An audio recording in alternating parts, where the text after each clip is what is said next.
ഈ പറയപ്പെട്ട ഡോക്ടർ ഈ പി കെ ശശി വിഷയത്തിൽ ഏറ്റവും കൂടുതൽ നിലപാട് പറഞ്ഞ വ്യക്തി കൂടി ആർഷോയായിരിക്കും. നേരിട്ട് ബാഗ്പൂരിലേക്ക് പോയിരുന്നു. ആർഷോ പറയൂ.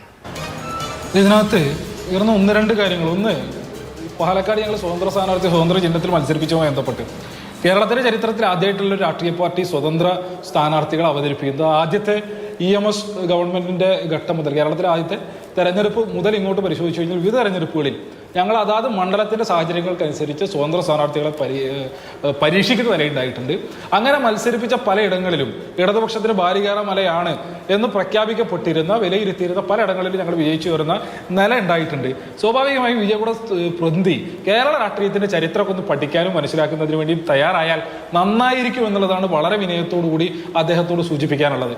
ഇനി അദ്ദേഹം പറഞ്ഞ ചില ഡീലുകൾ, ആ ഡീലുകൾക്കകത്ത് നുസൂർ പറഞ്ഞ ഒരു കാര്യം മാത്രമേ അദ്ദേഹം പറഞ്ഞുള്ളൂ. നുസൂർ അത് മാത്രമല്ല, യൂത്ത് കോൺഗ്രസിന്റെ സംസ്ഥാന വൈസ് പ്രസിഡന്റായിരുന്ന നുസൂർ മറ്റു പല ആരോപണങ്ങളും മറ്റു പല ഡീലുകളെ സംബന്ധിച്ചും പറഞ്ഞിരുന്നു. അത് നിയമമണ്ഡലവുമായി ബന്ധപ്പെട്ട്, വട്ടിയൂർക്കാവ് മണ്ഡലവുമായി ബന്ധപ്പെട്ട്, അരുവിക്കര മണ്ഡലവുമായി ബന്ധപ്പെട്ട്, തിരുവനന്തപുരം ജില്ല കേന്ദ്രീകരിച്ച് രാജീവ് ചന്ദ്രശേഖറും BJPയുടെ സംസ്ഥാന നേതൃത്വവും കോൺഗ്രസിന്റെ സംസ്ഥാന നേതൃത്വവും തമ്മിലുണ്ടാക്കിയ ഡീലുകളെ സംബന്ധിച്ചുള്ള വിശദാംശങ്ങളാകെ ഈ പറഞ്ഞ പോലെ പറഞ്ഞു വെക്കുന്ന നിലയുണ്ടായിരുന്നു. ഇനിയിപ്പോൾ അദ്ദേഹം പറഞ്ഞതുപോലെ ആണെങ്കിൽ, അദ്ദേഹം പറഞ്ഞ പോലെ SDPIയെ സംബന്ധിച്ചൊക്കെ വളരെ വിശദമായി പറയുന്ന ഒരു നിലയുണ്ടായി.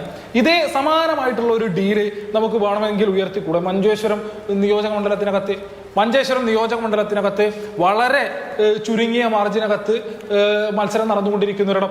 ആ ഇടത്ത് സാധാരണ പൊതുവെ UDFന് അനുകൂലമായി നിലപാട് സ്വീകരിക്കാറുള്ള SDPI, ഈ പറഞ്ഞൊരു 5,000 വോട്ടുണ്ട് തോന്നുന്നവർക്ക്, ആ SDPI ഇത്തവണ മഞ്ചേശ്വരത്ത് സ്ഥാനാർത്ഥിയെ പ്രഖ്യാപിച്ചില്ലേ?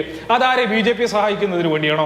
കോൺഗ്രസിന്റെ വോട്ട് ഭിന്നിപ്പിക്കുന്ന, ലീഗിന്റെ വോട്ട് ഭിന്നിപ്പിക്കുന്നതിന് വേണ്ടിയും BJPയെ സഹായിക്കുന്നതിന് വേണ്ടിയും K സുരേന്ദ്രനും SDPIയും തമ്മിൽ ഡീലുണ്ടാക്കിയാണ്, ധാരണയുണ്ടാക്കിയതാണ് എന്നുള്ളൊരു ആക്ഷേപം ഞാൻ മുന്നോട്ട് വെച്ച് കഴിഞ്ഞാൽ എന്തായിരിക്കും അങ്ങയുടെ മറുപടി? ഈ കേരളത്തിന്റെ തെരഞ്ഞെടുപ്പ് ചരിത്രത്തിനകത്ത് തന്നെ പലയാവർത്തി പ്രത്യക്ഷമായി ഇവിടെ രാഷ്ട്രീയ ബാന്ധവം BJPയും കോൺഗ്രസും മുസ്ലിം ലീഗും തമ്മിൽ ഉണ്ടായതിന്റെ എത്രയോ ചരിത്രമുണ്ട്. പട്ടാമ്പിയിൽ നമ്മൾ കണ്ടിട്ടില്ലേ? ബേപ്പൂര് കണ്ടിട്ടില്ലേ? വടകരയിൽ കണ്ടിട്ടില്ലേ? അങ്ങനെ എത്ര ഇടങ്ങളിൽ പ്രത്യക്ഷമായി കേരളത്തിനകത്ത് രാഷ്ട്രീയ നീക്കം നടത്തിയിട്ടുള്ള, കൂട്ടുകെട്ടുണ്ടാക്കിയ, കോലീബീസൊക്കെ ഉണ്ടാക്കിയ ആളുകൾ, ആ ആളുകൾ ഇവിടെ വന്ന് ഡീലിനെ സംബന്ധിച്ച് പറയുന്നത് പരാജയ ഭീതി മുന്നിൽ കണ്ടുകൊണ്ട് മാത്രമാണ് എന്നുള്ളതിനകത്തൊരു തർക്കമില്ല.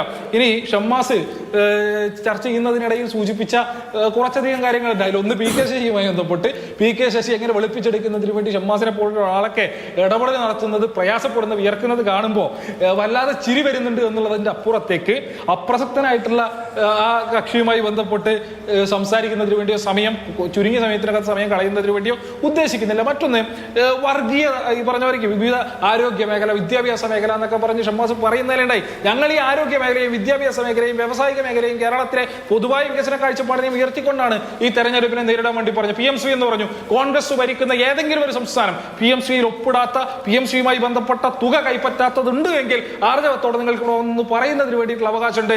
അങ്ങനെയല്ലാത്ത പക്ഷം നിങ്ങൾ ഈ പുകമറ സൃഷ്ടിച്ചുകൊള്ളുക. എന്നിട്ട് വർഗീയ ശക്തിയുമായി, ഏത് വർഗീയ ശക്തിയുമായി കൂട്ടുകൂടുന്നതിന് വേണ്ടി എങ്ങനെ പിറകോട്ട് പോകേണ്ടി വന്നത്? നിങ്ങൾ ഈ പറഞ്ഞ ഓരോ വിഷയം പറഞ്ഞ ആരോഗ്യ മേഖലയുടെ വിഷയങ്ങൾ സംസാരിച്ചില്ലേ? അങ്ങനെ അങ്ങ് പറഞ്ഞു പോകാൻ, കേട്ടു പോകാൻ പറ്റുന്നേ?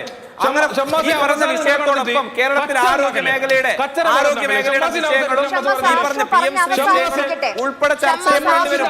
അതെങ്ങനെ ചർച്ച ചെയ്യാതെ പോകാൻ പറ്റുന്നത്? അതിങ്ങനെ ആശയം പറഞ്ഞു കേട്ടിട്ട് പോകാൻ വേണ്ടി മാത്രമല്ല. അങ്ങനെ പറയാൻ പറ്റില്ല. ചർച്ചയാകുമ്പോൾ ഈ പറഞ്ഞ രീതിയിൽ ഏറ്റവും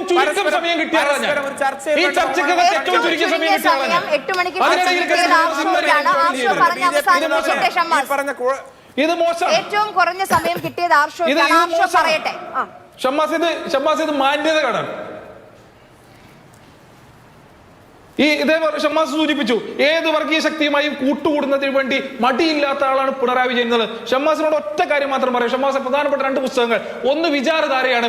ആ വിചാരധാരയാണ് പറഞ്ഞു വെച്ചുള്ളത് കേരളത്തിലെ, ഇന്ത്യയിലെ കമ്മ്യൂണിസ്റ്റുകാരും മുസ്ലിങ്ങളും ക്രിസ്ത്യാനികളും രാജ്യത്തിന്റെ ആഭ്യന്തര ശത്രുക്കളാണെന്ന്. രണ്ടാമത്തെ പുസ്തകം നാം അഥവാ നമ്മുടെ ദേശീയത നിർവചിക്കപ്പെടുന്നു.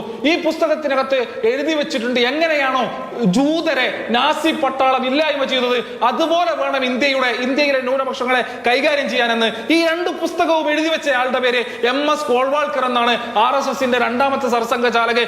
ഈ രാഷ്ട്രീയം RSSന്റെ വെറുപ്പിന്റെ വിദ്വേഷത്തിന്റെ രാഷ്ട്രീയത്തിന് ഇന്ത്യയിൽ വിത്തുവാകിയ ഗോൾവാൾക്കറുടെ ചിത്രം കാണുമ്പോൾ അതിന്റെ മുന്നിൽ കുമ്പിട്ട് തലകുനിച്ച് നിൽക്കാൻ വേണ്ടി തോന്നുന്ന മാനസികാവസ്ഥയുള്ള ഒരാൾ കേരളത്തിന്റെ ബഹുമാന്യനായ LOP VD സതീശൻ. ആ VD സതീശൻ നയിച്ചുകൊണ്ടിരിക്കുന്ന കോൺഗ്രസിനകത്ത് നിന്നുകൊണ്ടാണ് ഈ പറഞ്ഞ ഷംനാസ് സൂചിപ്പിക്കുന്നത് വർഗീയ ശക്തിയോട് സന്ധി ചെയ്യുന്നതിന് വേണ്ടി വർഗീയ ശക്തി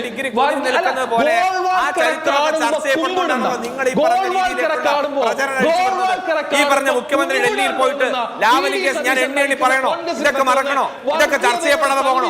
ഈ തോന്നിവാസങ്ങളൊക്കെ കേരളത്തിന്റെ പൊതുസമൂഹം വിശ്വസിച്ച് മുന്നോട്ട് പോകണോ? കേരളത്തിലെ പൊതുജനങ്ങൾ കഴുതകളല്ല. ആ ബോധം ഉൾപ്പെടെയുള്ള CPI നേതാക്കൾക്ക് വേണം. ഇതൊക്കെ വിലയിരുത്തുകയും ചർച്ച ചെയ്യപ്പെടുന്ന ഒരു തെരഞ്ഞെടുപ്പായത്. അവിടെ മതവും വർഗീയതയും ഈ പറഞ്ഞ തോന്നിവാസങ്ങൾ മുഴുവൻ വിളിച്ചു പറഞ്ഞിട്ട് ഈ ചർച്ചകളെ അവസാനിപ്പിക്കാൻ നിങ്ങൾ ശ്രമിച്ചാൽ അതില്ലാതാവില്ല. ആർഷോ എത്ര ഒച്ച വെച്ചാലും ഈ പറഞ്ഞ CJP മുന്നണിയെ വലിച്ചു താഴെയിടുന്ന തെരഞ്ഞെടുപ്പായിട്ട് തെരഞ്ഞെടുപ്പ് മാറും. നിങ്ങൾ ഈ പറഞ്ഞ നാഴികക്ക് 40 വട്ടം BJP നേതാക്കളുമായി ചർച്ച നടത്തി, അതിന് പൂരങ്ങളൊക്കെ, അതിന് ADGP കൂടിക്കാഴ്ച, എന്തൊക്കെ ഈ നാട്ടിൽ നടന്നിട്ട് അതിനൊന്നും മറുപടി ഇല്ലാതെ ഈ തെരഞ്ഞെടുപ്പിന്റെ 59ാം മിനിറ്റിൽ വന്നിട്ട് കോൺഗ്രസിന് മെക്കിട്ട് കയറിയ അതൊക്കെ സമയം അതിക്രമിച്ചിരിക്കുകയാണ്.